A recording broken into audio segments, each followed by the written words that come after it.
और चलिए आगे बढ़ते हैं, बड़ी खबर का रुख करेंगे। शेख हसीना का बांग्लादेश लौटने का ऐलान हुआ है। दिसंबर 2026 में बांग्लादेश लौटेंगी शेख हसीना। बांग्लादेश की अदालत में सरेंडर करूंगी, ये शेख हसीना की ओर से बयान सामने आया है। हत्या हो जाए तो भी मंजूर है, ये शेख हसीना ने कहा है। देश की मिट्टी पर मरना चाहती हूं। अगस्त 2024 से भारत में रह रही हैं शेख हसीना और इसी बीच उनका ये बहुत बड़ा बयान सामने आया है जिसमें उन्होंने ये कहा है कि वो देश लौट रही हैं। तो भारत में इस वक्त शरण लेकर रह रही हैं बांग्लादेश की पूर्व प्रधानमंत्री शेख हसीना और उनकी ओर से बड़ा ऐलान किया गया है जिसमें शेख हसीना ने ये कहा है कि वो दिसंबर 2026 में बांग्लादेश जो है वो लौटेंगी भारत से और वहां की अदालत के सामने आत्मसमर्पण करेंगी, सरेंडर करेंगी, ये कहा गया है शेख हसीना के द्वारा। मौत की सजा सुनाए जाने के बावजूद हसीना ने ये कहा है कि उन्हें अपनी जान का खतरा नहीं है, लेकिन वो अपने देश लौटने का फैसला नहीं बदलने वाली हैं। दरअसल एक इंटरव्यू में 78 साल की हसीना ने ये कहा है कि उनके साथ आवामी लीग के कई वरिष्ठ नेता भी बांग्लादेश लौटेंगे और न्यायिक प्रक्रिया का सामना भी किया जाएगा। शेख हसीना 5 अगस्त 2024 को बांग्लादेश में तख्ता पलट और हिंसक छात्र आंदोलन के बाद देश छोड़कर भारत आ गई थी और जिसके बाद से भारत ने उन्हें शरण दी थी, जिसके बाद नवंबर 2025 में बांग्लादेश के इंटरनेशनल क्राइम ट्रिब्यूनल ने 2024 के विरोध प्रदर्शनों के दौरान हुए दमन और मौतों के मामले में शेख हसीना को उनकी गैर मौजूदगी में ही मौत की सजा सुना दी थी। हालांकि हसीना इन सभी आरोपों को सिरे से खारिज कर रही हैं और उनका ये बयान ऐसे समय में सामने आया है जब ढाका लगातार भारत से उनके प्रत्यर्पण की मांग कर रहा है। हमारे साथ colonel Gopal Singh defence expert के तौर पर जुड़ चुके हैं। बहुत स्वागत है आपका सर इंडिया न्यूज पर। ये शेख हसीना का ये स्टेटमेंट इस वक्त आना आखिर ये क्या बता रहा है, किस तरीके से इस बयान को देखा जाए? नमस्कार जी। जी देखिए 2024 में हमारे यहाँ पर है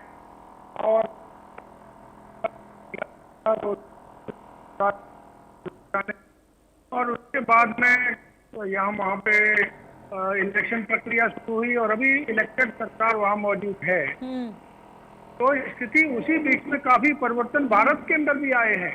यानी कि वेस्ट बंगाल के इलेक्शन में भारतीय जनता पार्टी की जीत होने से जो कहानी बनी हुई थी पहले बांग्लादेश और वेस्ट बंगाल के अंदर, उसके अंदर बहुत सुधार होने की संभावना हुई है।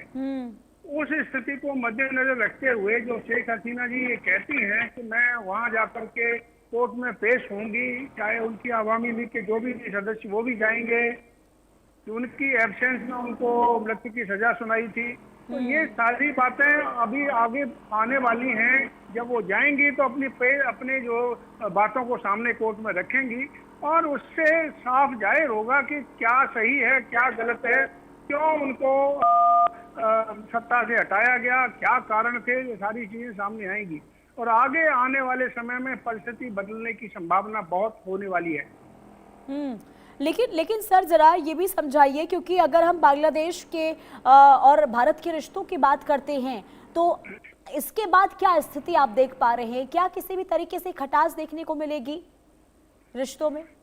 देखिए हमारे रिश्ते बांग्लादेश के साथ में पहले ठीक थे और हैं, लेकिन यदि ये खटास बांग्लादेश चाहता है तो होगी, हमारी तरफ से तो खटास होने की संभावना नहीं है।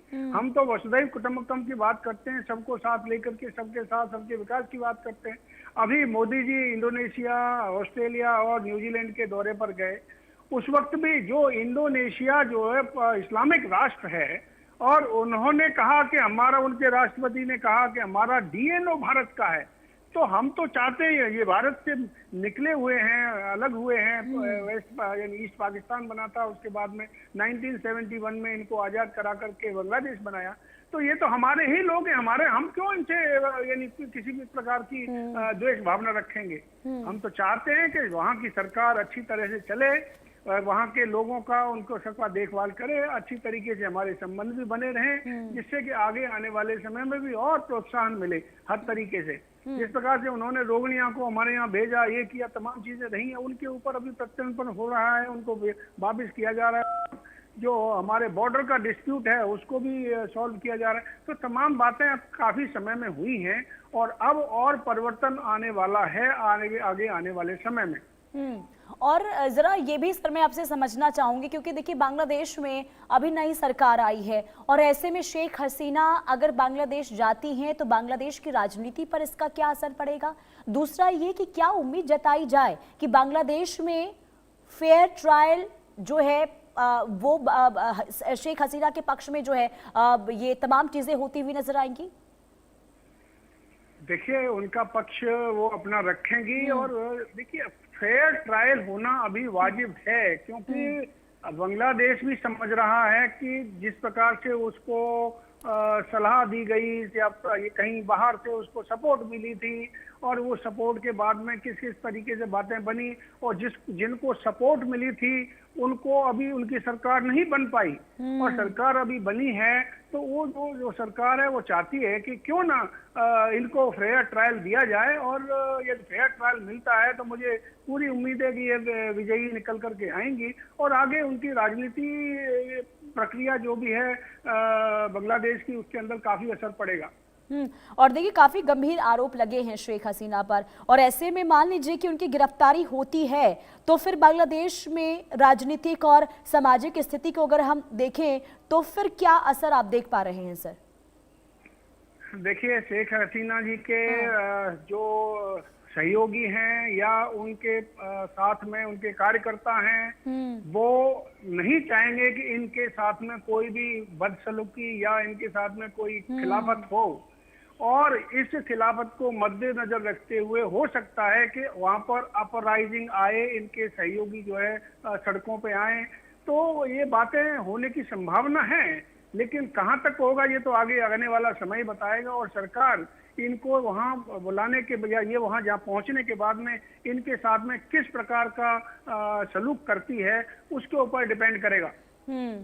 ठीक है, बहुत शुक्रिया सर इंडिया न्यूज के साथ जुड़ने के लिए। कुल मिलाकर देखिए जो ऐलान हुआ है शेख हसीना का, इसके बाद बांग्लादेश की राजनीति में हलचल जरूर देखने को मिल रही है।